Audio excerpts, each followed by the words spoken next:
Salut à toi et bienvenue sur ce nouveau tuto. Alors aujourd'hui on va se retrouver pour la conception de flare. Alors si tu ne sais pas ce que c'est un flare, je te montre tout de suite. Un flare c'est ça. Alors en photographie, un flare c'est considéré donc comme un reflet parasite. Mais c'est parfois recherché par les photographes dans un but esthétique. Comme tu peux remarquer, ça apporte, je dirais, un peu plus de peps à l'image. Ça permet de lui donner un petit peu plus de chaleur et un peu plus, on va dire, d'attractivité. L'avantage de ce que nous allons voir aujourd'hui, c'est que nous allons les fabriquer, ces flares, mais en plus, tu vas pouvoir les stocker sur ton ordinateur afin de pouvoir les ressortir à tout moment et sur n'importe quel type de photo. Et ça va être ça la magie. C'est on fabrique, on utilise une fois, deux fois, trois fois à l'infini.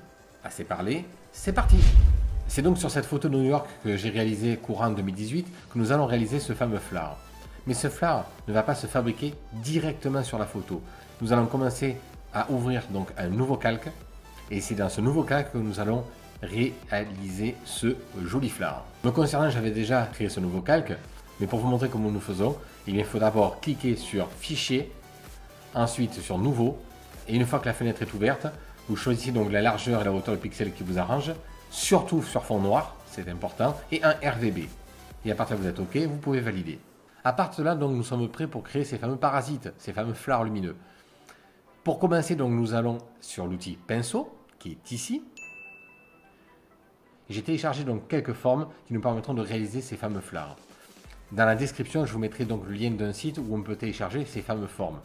C'est pratique, ça nous fait gagner du temps et ça peut laisser au moins place à la créativité.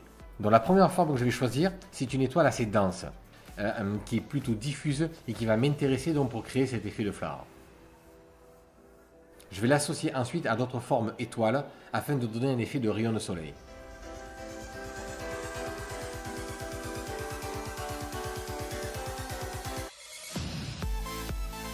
Une fois que nous avons réalisé donc l'effet que nous souhaitons, là c'est un exemple parmi tant d'autres, vous pouvez créer les formes qui vous arrangent, les formes qui vous plaisent.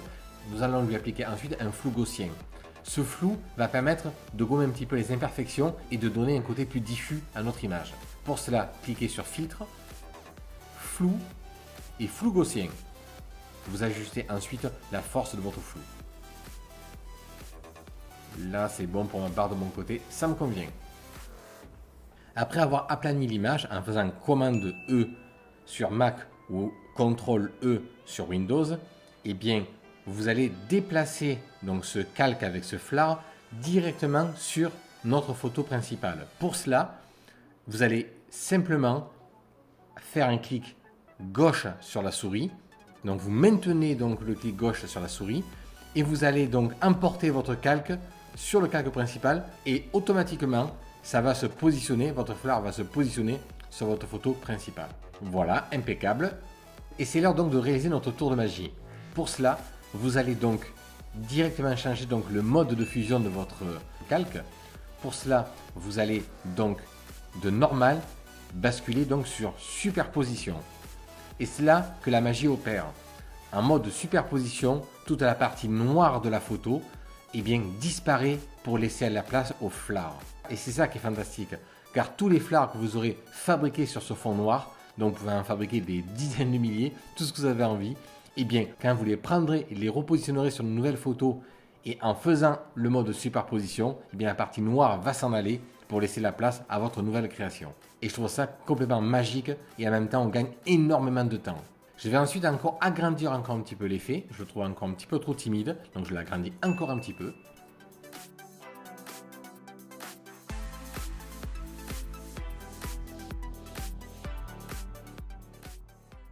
Voilà, ça me paraît plutôt pas mal.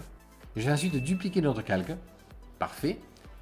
Afin de, on va dire, de rajouter un petit peu de couleur.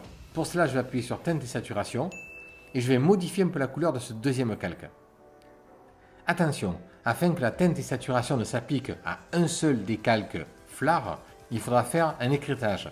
Pour ça, il faudra appuyer sur Option, puis un clic gauche de votre souris entre le teinte et saturation et votre calque flare, entre les deux. Vous allez voir une petite flèche apparaît.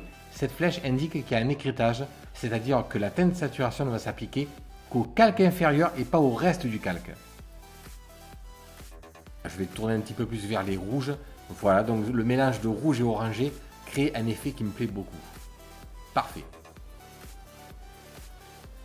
Je vais ensuite donc faire fusionner donc, nos deux calques, mais en faisant fusionner, on perd donc la propriété en superposition. Donc pour cela, vous revenez donc dans les modes de fusion et vous resélectionnez le mode superposition.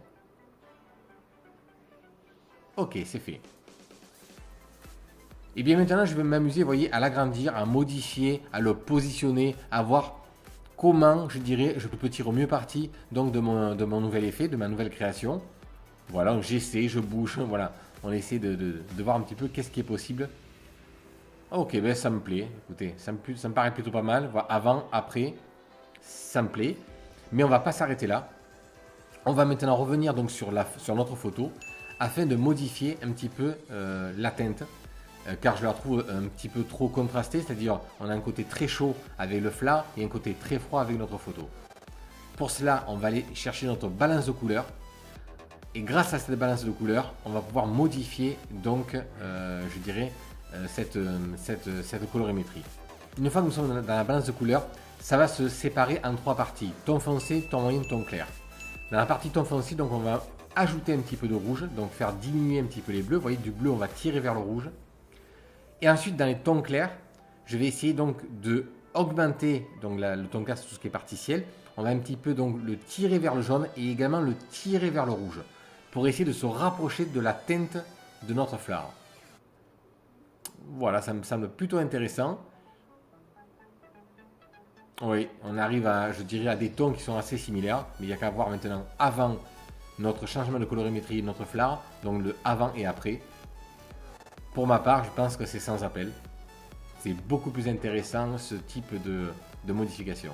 Et bien, nous arrivons quasiment à la fin de ce tutoriel. N'oubliez surtout pas d'enregistrer donc ce fard, car il vous permettra de vous en resservir à volonté sur d'autres créations. Vous voyez par exemple, une fois qu'il a été enregistré, et bien imaginons que ce soit une nouvelle photo. J'irai maintenant importer l'image, j'irai rechercher ce fard, je le repositionnerai à nouveau et voyez, vous allez voir qu'en quelques clics, ça nous permet de pouvoir le réutiliser à volonté. On le fait bien sûr repasser en mode de fusion, en mode de superposition, pardon, et il est à nouveau exploitable. Voilà. Et bien écoutez, j'espère que ce tutoriel vous aura été très utile, qui vous permettra de gagner du temps et de pouvoir faire beaucoup de créations futures. Je vous dis donc à très bientôt, n'oublie pas de mettre un petit pouce bleu et abonne-toi si tu veux suivre les prochains tutoriels. Je te dis à bientôt, salut!